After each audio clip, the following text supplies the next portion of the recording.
본 방송은 iblog.com을 통해서 송출되고 있습니다. 미디어 플랫폼 iblog, iblog.com. 네, 한병철 교수의 투명사회 마지막 편을 시작하도록 하겠습니다. 사실 이제 이게 뭐 마지막이라고 해도 마지막이기가 좀 찝찝한 게요. 사실 이제 이 책이요. 투명사회 책이 페이지가 한 200페이지 정도 되는데요. 그 중에 사실 절반은 또 그 무리 속에서라는 다른 어떤 또 그 책 속의 책이 있습니다. 그래서 무리 속에서 어떤 이 디지털의 풍경들 해서 이제 에세이식으로 이제 또 역시 또 짤막짤막하게 이제 특히 디지털에 좀 더 수준을 맞춰서 이제 투명사회의 어떤 주제에 맞춰서 또 에세이를 쓰고 있거든요. 근데 이제 저는 이제 일단 그래도 이 책의 핵심만 쭉 훑어보는 과정이니까요. 근데 정보사회 그리고 오늘은 정보사회, 폭로사회, 통제사회 이 세 파트까지 해서 어쨌든 일단 1단락을 짓도록 하겠습니다. 네, 그럼 한번 시작해보도록 하겠습니다. 사실은 이제 어느 정도 중요한 내용들은 다 나오기도 했지만 마지막 통제사회 쪽이 사실은 제일 중요합니다. 그래서 여러분 이 책을 보실 때 차라리 제가 보기엔 한병철 교수가 하고 싶은 얘기들은 사실 이 제일 마지막 통제사회 쪽에서 제대로 응축돼서 나온다고 보거든요. 그러니까 여러분 너무 그 앞부분들이 처음에 독해하실 때 좀 힘드시면 그 가장 뒤에 있는 통제사회 파트를 한번 먼저 읽고 그리고 시작하는 게 더 좋은 것 같습니다. 통제사회를 읽고 처음부터 이제 긍정사회부터 다시 쭉 읽고 나중에 통제사회로 다시 되돌아오시면 훨씬 더 이해가 잘 되지 않을까 싶습니다. 지금 뭐 에리긴스의 음악이 나오고 있네요. 같이 그냥 틀어놓고 가죠. 제작비 여러분 들으시는데 크게 부담이 없으시면요. 사실 이제 제가 보니까 그때 마이크를 아이폰 이 음성 메모가 되게 좋아서요. 마이크 없이 녹음하는 게 더 음질이 좋거든요. 깔끔하게요. 근데 이게 문제는 여러분 제가 야외에서 이 팟캐스트를 들을 때 이제 그 음성 크기에 볼륨의 한계가 생기더라고요. 그래서 이 마이크를 끼고 하면 지금 사설 마이크를 끼고 아이폰에 설치를 하고 녹음을 하면 오히려 이제 목소리는 훨씬 크게 들려서 약간 너무 큰 바람에 여러분 잡음까지 잘 들어가지만 어쨌든 그것 때문에 밖에서 지하철 타거나 이럴 때도 잘 들리더라고요. 그래서 어쩔 수 없이 녹음을 역시 이번에는 마이크를 다시 끼고 녹음을 하고 있습니다. 자, 이제 정보사회 바로 들어가겠습니다. 여러분, 이 정보사회 파트는 사실 이제 플라톤의 이제 동굴 유화가 나오고 있습니다. 우화는 아니죠? 동굴 얘기니까. 동굴이죠, 동굴 여러분. 플라톤의 여러분 그 철학을 좀 어느 정도 조금이라도 살펴보신 분은 플라톤이 여러분 이데아를 추구하잖아요. 그러니까 이데아의 세계, 원본의 어떤 세계와 오늘날 우리가 살고 있는 세계는 일종의 어떤 짝퉁, 그죠? 그리고 또 짝퉁의 짝퉁을 만들어내는 걸 시뮬라크르라고 한다고 했죠. 그래서 이 동굴 우화에서 이제 자꾸 우화라고 표현해 죄송합니다. 이 동굴에 대한 어떤 예화를 이제 시작하고 있는데요. 사실 이제 이거는 지금 여기서 이제 플라톤의 이데아 이론을 얘기할 필요는 없는 것 같고요. 그리고 이제 사례적으로 봤을 때를 딱히 여기서 이제 저희가 오히려 좀 체크를 해야 될 부분은 이런 것 같아요. 그러니까 왜 플라톤의 동굴에서 보면 그 동굴 바깥의 세상에 나가지 못하고 동굴 벽만 보고 살아가는 거잖아요. 그 동굴의 벽에 비치는 그러니까 뒤쪽에서 이 불이 있죠. 그러니까 그 불의 어떤 빛이 이제 벽에 비춰지고 있는 것을 보고 이게 진짜 세상인 것처럼 믿고 살아가는 어떤 그죠? 일종의 어떤 어리석은 자들에 대한 얘기란 말이죠. 그게 이제 사실 이제 우리의 현대 세상을 비유하고 있는 거거든요. 동굴 속에 갇혀서 마치 그 횃불을 또 직접 보는 것도 아니고 횃불에 비친 그림자의 모습을 보고 살아가는 어떤 인간들의 얘기죠.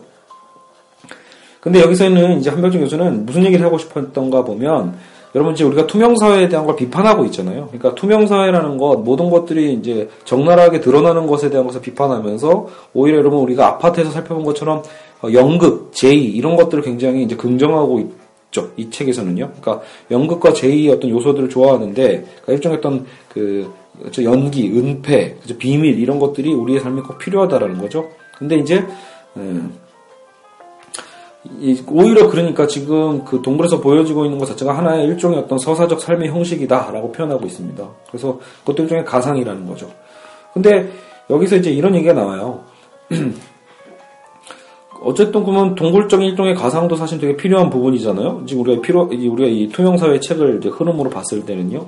근데 이제 빛에 대한 얘기를 한다. 빛과 여러분 이제 나중에 빛과 태양에 대한 걸 약간 조금 비교를 하는데, 어쨌든 여러분 그 빛이라는 것, 동굴의 불은 인공의 빛으로서 연극적 환영을 창출한다.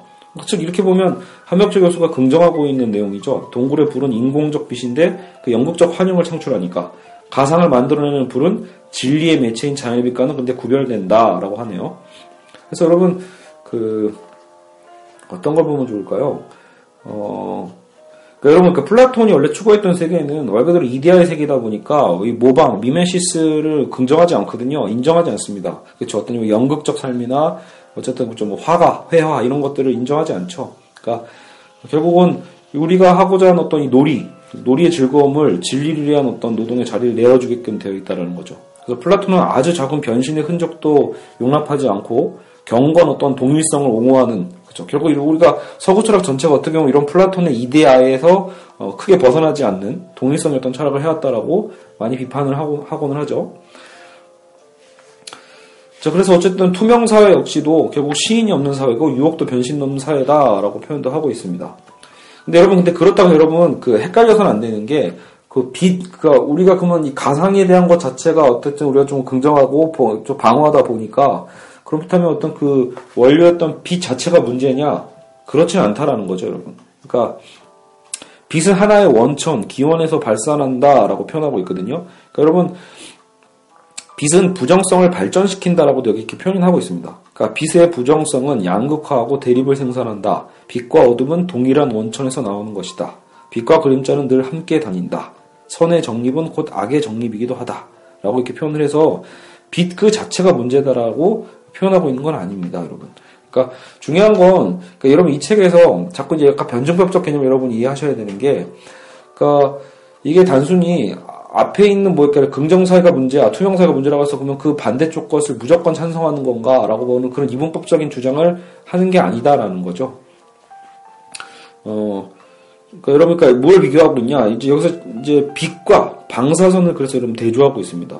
오늘날 이 투명사회는 어떻게 보면 이런 신성한 빛이 존재하고 있는 게 아니다라는 거죠. 우리가 전에 앞쪽에서 왜 우리가 어떤 일종의 그림이나 사진에서 어떤 숭고미에 대한 것도 살펴봤잖아요. 그러니까 포르노적인 것, 다 벗고 포르노적인 것을 이제 비판하고 있는 책이지만, 하지만 여러분 벗음 안에 어떤 숭고미가 드러난다면 그건 또 포르노적인 것과 다르거든요. 그러니까 목적이 다른 거죠. 뭔가 그냥 상업적인 어떤 전시를 위해서 벗기 시작하는 어떤 벗음, 투명성 자체는 비판받아 마땅하지만, 사실 이제 뭔가 우리가 숭엄한, 그쵸, 어떤 발가벗음 안에서 오히려 어떤 숭엄하고 어떤 사진에서 얘기했던 어떤 풍크튼적인 어떤 충격적이고 쇼크적인 어떤 머무름에 대한 것들을 파생시킨다라면 그 벗음은 또 나쁘지 않은 거거든요. 그러니까 한병철 교수도 무슨 벗었다라고 해서 무조건 비판하고, 그쵸? 그리고 은폐되어 있지 않고 다 드러난다고 해서 무조건 비판하고 이런 게 아니다라는 겁니다. 그래서 여기서 구분하고 있는 게 방사선의 개념입니다. 빛과 방사선. 그러니까 어떻게 설명하고 있냐면요. 82페이지에 이렇게 나와 있네요. 오늘날의 투명사회에서는 그래서 이 형이상학적인 긴장을 품고 있는 저 신성한 빛이 존재하지 않는다. 그러니까 형이상학적인 긴장이라는 말을 표현한 이유는 이데아 자체가 여러분 눈에 보이는 어떤 물리적 세계가 아니니까요. 그래서 투명성에는 초월성이 없다. 그러니까 이데아는 초월적 세계고 빛이라는 건 초월적 관계거든요. 그러니까 이런 투명성은 근데 그런 초월성이 없기 때문에 투명사회는 빛이 있는 게 아니라는 거죠. 빛이 없어서 오히려 속이 비춰지는 거다라고 봅니다. 그죠? 그래서 투명성은 어둠을 밝혀주는 빛의 원천에서 발생하는 것이 아니다라고 선을 긋고 있습니다. 투명성의 매체는 빛이 아니라 빛이 없는 방사선이다 라고 하는 거죠. 그래서 방사선은 그건 뭐냐? 여러분 엑스레이 할 때 나온 게 방사선이죠.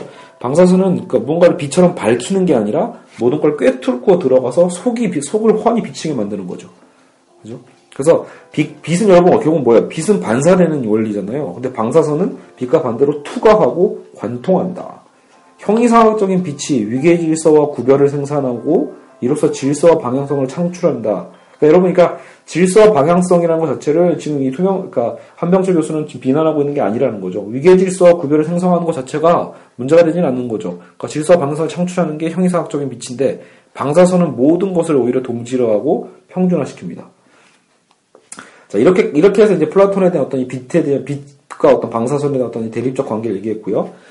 자, 그러면 이제 정보사회에 본격적으로 들어가면, 그래서 이 투명사회는 정보사회다. 또 여러분, 그래서 땡뚱맞게끔 앞에 빛이라는 얘기는 대체 왜 나온 거야 싶을 거예요. 이 마지막에 가시면 알게 됩니다. 어쨌든 여러분, 정보사회는 좀 긍정화되고 조작 가능하게 만들어진 언어다. 어쨌든, 여러분, 실제로 이 정보라는 것, 정보는 말 그대로 진짜 하나의 어떤 정보 더미라고 볼 수 있죠. 이제 하이데거에 대한 얘기를 하는데요. 하이데거는 이 정보 자체를 어떤 세움의 개념으로 얘기를 하고 있는데, 오늘날의 이 정보사회는 이런 세움과는 관련이 없다라는 걸 이제 아마 이제 논증을 하겠죠. 그죠? 옆집 개가 짖네요. 자, 여하튼, 하이데거는 세움을, 현존하는 것이 어느 방향으로든 조정 가능해 한다면 말도 이러한 원리에 부응하도록 요구받는다. 그렇게 세워진 말은 정보가 된다.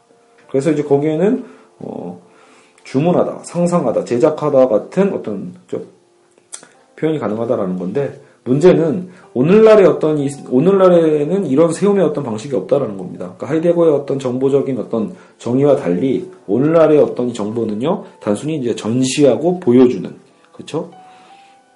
그냥 단순히 여러분과 주의를 끌기 위한 겁니다. 상업적인 어떤 시선에 대한 주의를 끌기 위한 거겠죠. 그래서 이 권력과 주의는 다르다. 그래서 단순히 지금의 어떤 보여지는 이 정보라는 건 어떤 이 권력적 관계가 아니라 그냥 보여지는 것, 단순히 그냥 무의미하게 보여지는 것. 자, 그리고 이제 그림에 대한 표현도 쓰고 있어요. 이제 그림과 이미지를 대조하고 있죠. 아까 이제 권력과 주의를 대조한 것처럼 지금은 하이데거의 어떤 그림적 개념과 이미지, 오늘날 이미지를 대조합니다. 그러니까 하이데거는 그림 또한 일종의 어떤 지배적 관계로 보는데, 이 지배를 뭔가 부정적으로 보는 게 아니라요, 말 그대로 이 그림 속에서는 무언가에 대한 어떤 깨닫다라는 관계가 있다는 거죠. 그래서 존재자 자체를, 그러니까 여러분 그림을 통해서 우리는 실제적인 어떤 그 존재에 다가설 수 있다라고 사유하고 있습니다.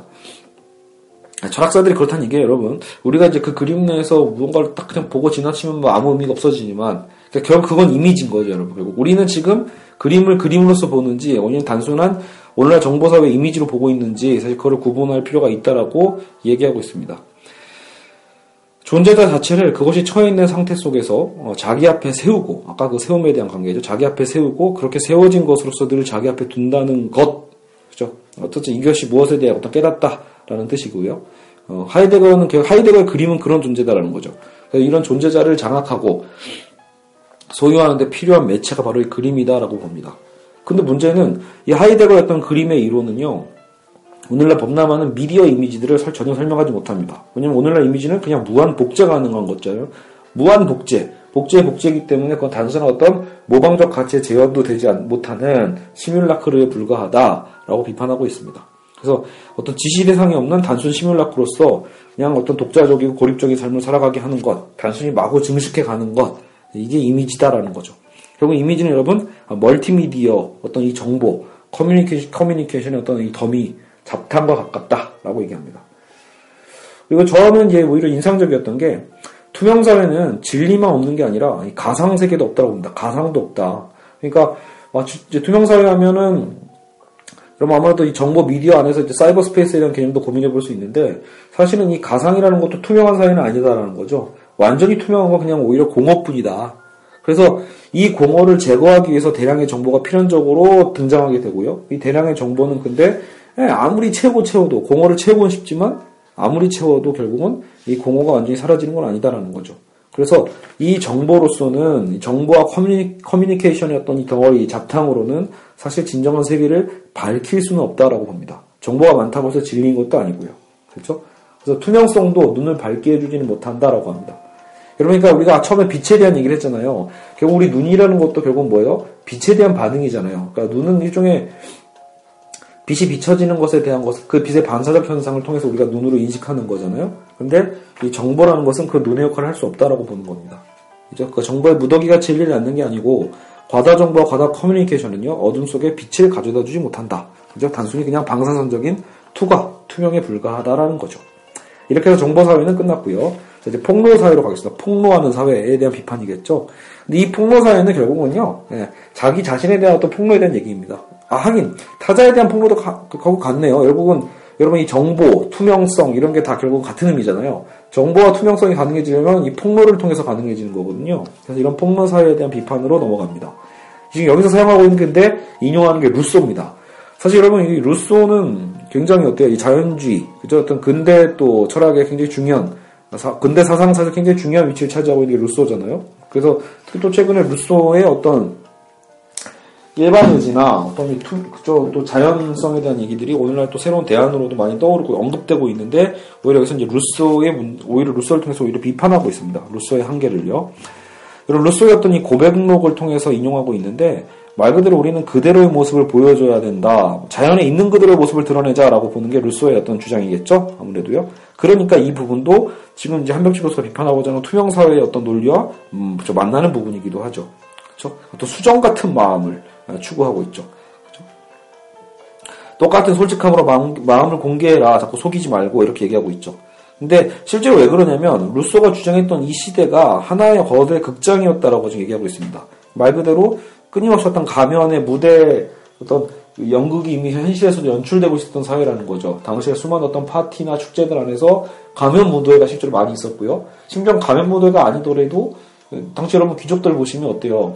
우리나라 치면 연지곤지 같은 거죠. 여기서 무슈라고 하는데 어쨌든 눈가에 붙이는 것도 있고 아랫입술에 붙여서 자기의 감정을 표현하기도 하고. 그러니까 사실 이 연극적 장면에 일어서 역사적인 어떤 사건, 감정들을 재현하도록 했던 게 당시 시대의 유행이었죠. 근데 그것을 갖고 루소는 굉장히 비판적으로 봅니다. 이건 이렇게 영혼이 없는 거 아니냐라고 보는 거죠. 그래서 루소는 이런 가면과 역할적인 어떤 유의적 현상에 대해서 진실의 단문을 맞세우면서 이런 어떤 위장적인 측면들을 비판합니다. 마치 그 플라톤이 말 그대로 이데al 세계를 추구하면서 그쵸 어떤 복제를 하고 있는 연극적 세계를 비판한 거와 약간 동일하죠. 그래서 어떤 이런 투명성에 대한 것을 강조했다라는 거.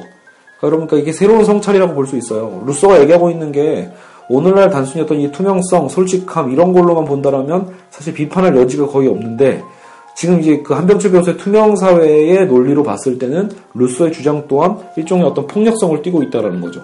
그러니까 모든 것들은 낱낱이 밝혀져야 된다라는 그 주장이 강제화될 때는 그건 또 하나의 폭력이 되거든요. 그래서 모든 베일을 찢어버리고 모든 것을 백일화에 드러내고 모든 어둠을 추방하려고 하는 이 투명성의 기획은 결국 폭력으로 귀결될 수밖에 없다라고 지금 저자는 비판하고 있습니다. 실제로 루소는 어때요? 여러분 그 직접 민주주의를 주장했으니까 작은 규모의 도시를 선호했는데 모든 개인이 언제나 공공의 감시하에 있고 모두가 자연스럽게 타인의 풍기 단속관이 되어서 뭔가 자연스럽게 이제 사회적인 구성이 이제 연출되는 걸 추구했겠죠. 하지만 이것은 결국은 투명사회와 같죠. 전면적 통제와 감시의 사회와 뭐가 다르냐라고 지금 이제 한병철 교수는 비판하고 있습니다. 그런데 여러분 여기서 또 중요한 이제 포인트가 있어요. 여러분 그렇다고 루소를 완전히 비판하고자 한 게 아닌 게, 지금 한병철 교수의 작업은 루소를 비판하는 게 아니라 오늘날의 투명사회를 비판하는 거잖아요. 그러니까 그 원리는 같다라고 지금 얘기하면서 약간 비판적 요소를 보였지만 진짜 비판 요소는 어디에 있다? 차라리 루소가 얘기했던 건요, 마음의 투명성에 대한 요구잖아요. 어떤 우리 인간의 어떤 가식적인 것과 어떤 이 거짓에 대한 것을 비판하는 어떤 솔직함이니까 여기는 기본적으로 도덕성을 갖고 있다는 거죠. 그러니까 루소의 주장 속에는 도덕적 명명을 내재하고 있는 주장인데, 정작 오늘날의 이 정보사회의 투명성은 뭐예요? 이런 도덕성과도 아무 관련이 없거든요. 그러니까 더 비판할 수 있는 여지가 많아지는 거죠. 그러니까 여기서 이런 표현이 나와요. 오늘날 물질적인 혹은 비물질적인 온갖 케이블로 온통 구멍이 뚫려버렸다. 집은 틈새로 커뮤니케이션에 바람이 들이치는 폐허가 되었다. 그러니까 이 투명성이라는 게 이제는 케이블의 어떤 그죠? 우리가 전선 케이블에 의한 우리는 이제 그죠? 이 드러남들이죠. 그래서 이런 커뮤니케이션과 정보가 일으키는 디지털 바람은요, 오히려 도덕적 명령이 예속되지도 않아서 오히려 더 큰 문제를 불러일으킨다라고 보는 겁니다. 어떤 마음도 필요가 없잖아요. 당시 옛날에는 적어도 루소가 주장할 땐 신학적이고 형이상학적인 진리에 매치했던 마음도 존재하지 않는 시대가 됐으니까요. 그렇죠? 지금은 결국 이익을 최대화하고 주목도를 최고도로 높이는 것만이 목표가 된 사회죠. 알겠죠? 자, 그렇게 돼서 이제 폭로사회도 이렇게 마무리가 됐습니다. 자, 이제 마지막입니다. 통제사회로 넘어가 보죠. 통제사회. 자, 이제 여기서 이제 이 책의 전체 주제가 나오는데, 어떻게 보면, 여러분, 이 투명사회는요, 가장 지금 한병철 교수가 가장 이제 강조했던, 이 비유는 바로 이 디지털 파노티콘입니다. 그러니까 결국 새로운 어떤 감시사회라는 거죠. 새로운 통제, 새로운 감시의 시대가 열렸다라고 보는데, 기존에 있었던 여러분 그 벤담의 파노티콘은요, 사실은 그러니까 여러분 흐름이 이런 거죠. 벤담의 파노티콘적 개념이 일종의 어떤 효율성의 논리였거든요. 그러니까 원근법적인 공간, 그죠? 그러니까 중앙의 어떤 탑이요. 중앙의 어떤 이 감시의 탑을 만들어 놓고, 이 중앙의 감시의 탑은 어둡게 처리하고, 중앙의 이 감시자들이 그걸 둘러싸고 있는 원형 감옥들 있죠. 360도 원형 감옥은 밝게 조명을 처리해버리면, 결국은 뭐예요? 독방에 갇혀있는 원형 감옥에 있는 죄수들은 자신들이 24시간 내내 감시당하고 있음을 느끼게 되죠. 인지하게 되는 거죠. 특히 뭐가 무섭냐면, 이 원형의 감시의 탑에서 사실은 실제로는 지금 내 방을 보고 있는 게 아닌데 내가 감시당하고 있는 상황이 아닐 수도 있음에도 불구하고 조명적으로 어둡게 처리되어 있기 때문에 저 탑에서 정말 감시자가 나를 보고 있는지 안 보는지 알 수가 없죠. 그러니까 즉 여러분 어때요? 감시의 내면화가 가능해진다라고 보는 게 벤담의 아이디어였습니다. 여러분 그러니까 오늘날도요. 감시 카메라의 위치가, 렌즈의 위치가 정확하게 드러나 있는 건 오히려 고마운 거라는 거죠. 렌즈의 위치만 이렇게 드러나 있으면 우리는 그 렌즈를 피해 있으면 자유롭잖아요. 근데 그 렌즈가 어디 있는지 모를 때, 그쵸, 여러분? 여러분, 실제로 어때요? 그 감시 카메라 보시면 일부러 그 통으로 씌우는 이유가 바로 그런 거 있어요. 렌즈의 위치가 어디 있는지, 어디를 향하고 있는지 모르게끔 만들어야, 그쵸, 사람들의 행동이 훨씬 더 제약되는 거죠. 아, 지금 렌즈가 어디서 날 보고 있는 걸까? 그걸 모를 때 우리는 오히려 감시의 효율성을 갖게 되거든요. 이게 바로 벤담의 파놉티콘의 원리입니다. 근데 이 파놉티콘의 원리가 보드리아르죠. 보드리아르는 사실 이제 그게 종말했다라고 봤던 게 TV가 처음 나왔을 때 이 TV를 통해서 일종의 어떤 이제 어때는 이런 감시적인 어떤 그죠? 일방향성, 감시적인 어떤 원근법적인 어떤 공간의 해체가 일어났다라고 보면서 얘기를 했었는데요. 근데 문제는 이제 오늘날은 디지털 사회잖아요. 그러니까 보드리아르 자체는 디지털 네트워크 현상을 제대로 분석하지 못했던 시기니까요. 그러니까 오히려 한편 쪽에서는 더 나아가는 거죠. 파놉티콘은 보드리아르가 주장했던 것처럼 이제 아예 사라지고 종말되는 어떤 정보의 투명성에 의해서 사라지는 게 아니라 오히려 새로운 양식의 비원근법적인 파놉티콘의 시작을 이미 우리는 경험하고 있다고 얘기합니다. 그래서 이걸 이제 21세기의 디지털 파놉티콘이다라고 표현하고 있거든요. 무슨 차이냐? 예전에 벤담의 파놉티콘은 뭐죠? 하나의 중심이 꼭 있었었고요. 그 하나의 중심의 감시자가 전능한 독재적 시선이었고 그 독재적 시선에 의해서 나머지 중심과 주변의 어떤 이 구별을 통해서 철저하게 어떤 감시당하는 거였죠. 근데 그 당시의 감시가 일방향적 감시였다라면요. 지금은 뭐다? 오히려 모든 곳에서의 감시입니다. 그러니까 왜냐하면 오늘날 이 디지털 파놉티콘이라는 건 원근법적인 어떤 이런 중심과 주변이라는 어떤 시각 자체의 공간적 관계를 해체시키고요. 오히려 투시 촬영, 우리가 아까 투과한다라고 했잖아요. 투시 촬영의 어떤 이 방식을 통해서 모든 것이 전방위적으로 도처에서 누구에 의해서요? 감시자가 따로 존재하지 않죠. 우리 모두가 이미 동시에 감시자고 감시당하는 죄수자이기도 합니다. 모두에 의해서 훤히 비춰질 수 있다. 다시 한번 그래서 내용을 정리하는 게 여러분 벤담의 파놉티콘은 규율사회 현상이에요. 그러니까 한편 쪽에서 피로사회의 핵심이 뭐였죠? 이 규율사회를 넘어서서 오늘날은 이제 성과사회로 가고 있다라고 표현했잖아요. 근데 그러니까 이전에 벤담의 파놉티콘은 규율사회, 예전의 현상인 거죠. 말 그대로 여러분 감옥, 공장, 정신병자 수용소, 병원, 학교 다 이게 어떤 구조로 되어 있다? 벤담의 어떤 파놉티콘의 어떤 규율사회의 구조를 갖고 있는 건물들입니다. 그래서 통제자의 어떤 시선을 중심으로요. 방들은 서로 엄격하게 구분되어 있고 수감자들은 서로 대화도 나눌 수 없고 그렇죠. 격리되어 있다라는 거죠. 근데 오늘날 여러분 이제는 감독관의 어떤 이 중심적인 입지가 당시 예전의 파놉티콘의 본질이었다라면요. 이제는 어때요? 감독관이 존재하지 않는 세계죠. 그러니까 여러분 감독관이 해체되니까 우리는 그럼 과연 자유로운 거냐? 사실 자유로운 착각에 불과하다라고 그렇죠. 한병치 교수는 냉엄하게 비판하고 있습니다. 그러니까 오늘날 이런 감시의 탑이 사라지고 실제로 어때요? 이제는 정보가 많이 통용됨으로써 우리는 이 정보가 우리를 자유롭게 하고 이 정보가 하나의 권력이 돼서 우리 어떤 이 소비자들이죠. 정보 소비자들이 단순 소비자가 아니라 이제 생산자도 된다라고도 하는 개념들이 오늘날 어떤 이제 현대 철학사 혹은 현대 사상사의 어떤 개념들 아닙니까? 그렇죠? 시장에서도 단순한 우리 소비자 컨슈머가 아니라 프로슈머라고 해서 어떤 프로덕트, 어떤 우리도 이제 뭔가 만드는 생산자이면서 소비자인 개념, 양면성을 다 갖고 있다라고 보는데 문제는 그런 일종의 적극성과 자유를 상징하는 게 현대 사회의 어떤 논리였다라면 한병철 교수는 오히려 그게 아니다. 오히려 우리는 우리가 감시하고 우리가 그 감시를 당하는 서로 쌍방을 감시하는 오히려 가장 큰 새로운 디지털 파노티콘을 우리가 오히려 만드는 주체가 되어버렸다라고 비판하고 있는 겁니다. 자, 그래서 디지털 파노티콘의 특성을 좀 더 살펴보죠. 현대 통대사회의 주민들은 이제 네트워크화 되어 있죠. 네트워크화되어 서로 맹렬하게 커뮤니케이션한다. 그러니까 뭔가 이제 사랑의 커뮤니케이션이 아니죠. 서로를 감시하는 맹렬한 커뮤니케이션이고 과도한 커뮤니케이션이 투명성을 보장한다. 그래서 그 속에 주민들 스스로가 자기를 전시하고 스스로가 전시하죠. 여러분 페이스북 보세요. 예전에 우리 싸이월드 보세요. 자기가 자신의 정보를 스스로 까발리죠. 왜? 일종의 이게 다 나르시시즘이다라고 표현하거든요.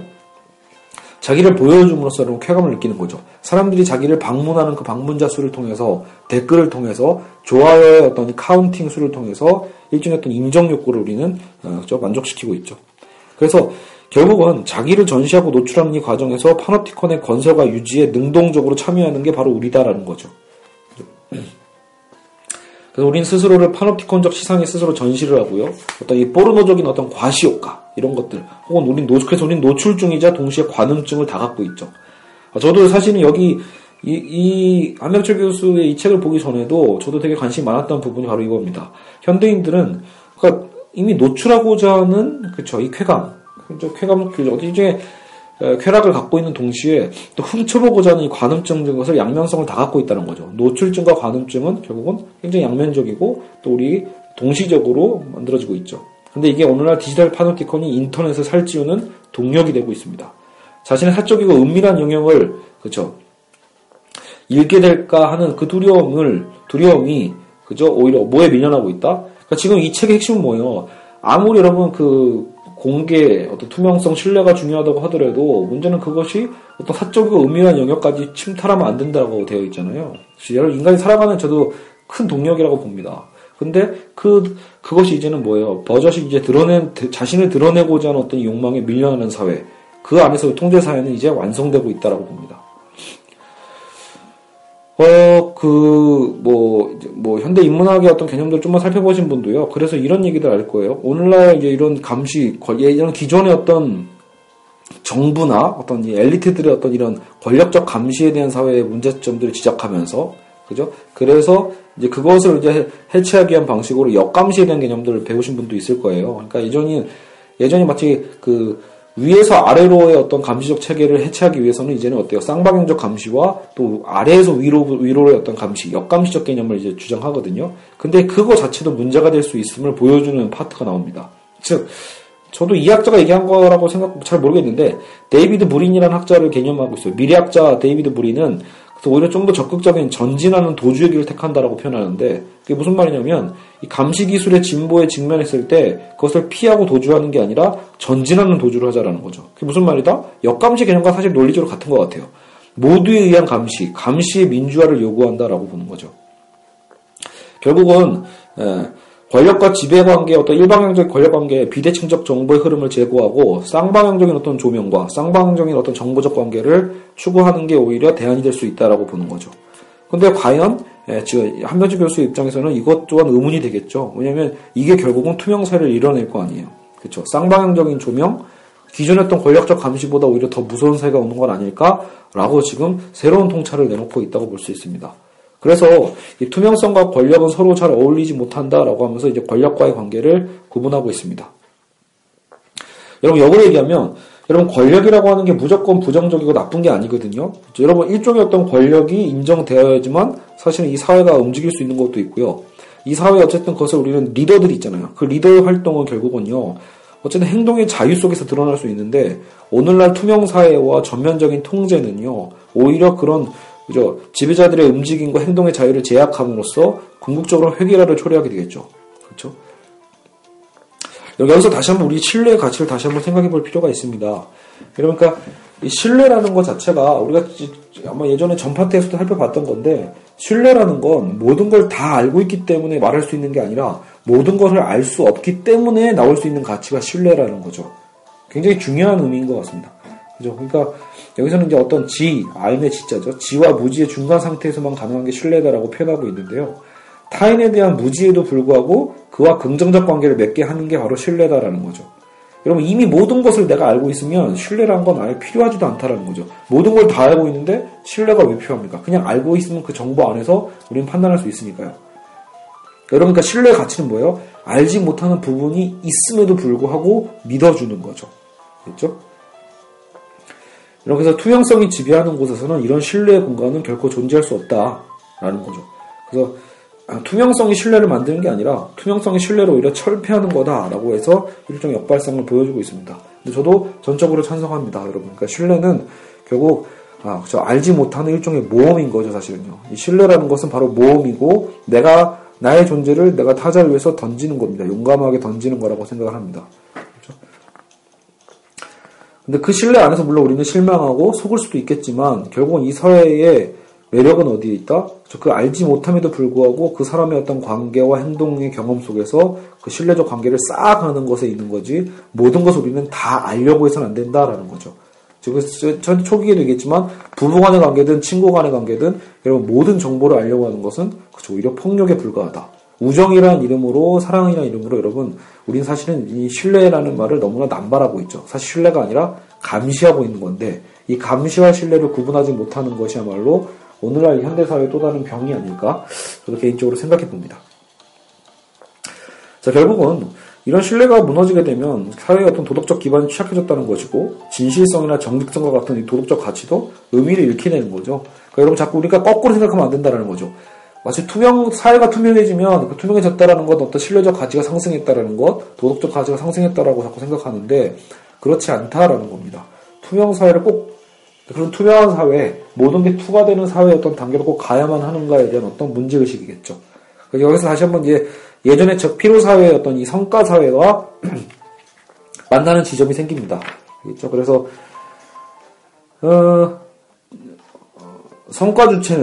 오늘날의 성과 주체는 노동을 강제하고 착취하는 외적인 지배구조에서 해방된 게 사실이에요. 그러니까 누가 시켜서 하는 게 아니라 이제는 자기 자신이 스스로 하며 자기가 자신을 주인이며 경영자다라는 것을 인정하는 사회가 성과사회죠.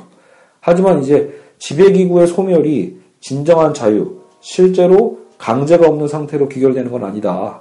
즉 왜냐하면 성과 주체는 결국은 뭐예요? 외부의 어떤 타자의 지배자가 사라졌지만 스스로를 착취하는 사회거든요. 결국 여러분 아까 뭐의 원리와 똑같죠? 투명 사회와 똑같죠. 사실은요. 투명 사회에서도 어때요? 우리가 디지털 파노티콘도 우리가 우리를 감시하잖아요. 그러니까 오늘날 성과 사회도 마찬가지인 게 성과를 내라고 하는 것, 내 스스로가 나를 그렇게 채찍질하죠. 가만히 쉬고 있는 나를 용서하지 못하는 사회. 그렇죠? 가만히 한가로운 오후를 보내고 있는 나 자신을 인정할 수 없는 사회. 그런 사회가 오늘날의 사회죠. 그래서 성과 사회는 우리가 곧 착취자인 동시에 피착취자이다라는 거죠. 그렇죠? 자, 됐고요. 그래서 이제 투명성의 강제는 결국은 다 이 경제성과 연결되어 있다는 거죠. 도덕성을 벗어나고 오히려 경제적인 효율성의 관계에서 모든 사람을 완전 조명은 그 착취와 똑같다라고 합니다. 단어가 실제로 독일어가 비슷하네요. 그래서 여러분 투명사회에서는 진정한 의미의 공동체도 형성될 수 없다라고 못을 박습니다. 선을 그어버리죠. 그러니까 오늘날 투명사회는 진정한 의미의 공동체가 아니라 단순히 공동의 관심을 쫓는 그죠? 어떤 상업주의 안에서 하나의 상표를 중심으로 모이는 여러의 어떤 에고의 집합과 불과하다. 브랜드 커뮤니티에 불과하다라고 합니다. 그러니까 이건 단순히 우연적으로 관심사가 같아서 모이게 되는 무리지 이거는 집회가 아니다라는 거죠. 여러분 사실 집회, 시위는 뭡니까? 집회라고 하는 것은 공동체에서만 가능한 거라고 보는 거죠. 공동의 정치적 행동을 하는 것, 그것이 집회인데 여러분 오늘날 투명사회는 이런 집회적 형상이 불가능하고 왜? 정신의 결여가 있으니까요. 그냥 단순한 무리일 뿐이다라고 하죠. 단순히 내적 응징력도 없고 그냥 스스로 계산기를 두드리고 있는 가산적 공동체, 가산적 구성체에 불과하다라고 비판하고 있습니다. 결국 이 가산적 구성체인 이 브랜드 커뮤니티, 에고의 집합, 무리 이런 표현들은 결국은 보다 철저하게 정보의 커뮤니티, 어떤 상업성과 만나고 있죠. 그래서 이제는 자유와 통제가 하나가 되는 세계로 넘어왔다라고 봅니다. 모든 것들이 이제 착취당하는 거죠. 다 기능적인 요소로 전락하게 되는 거죠.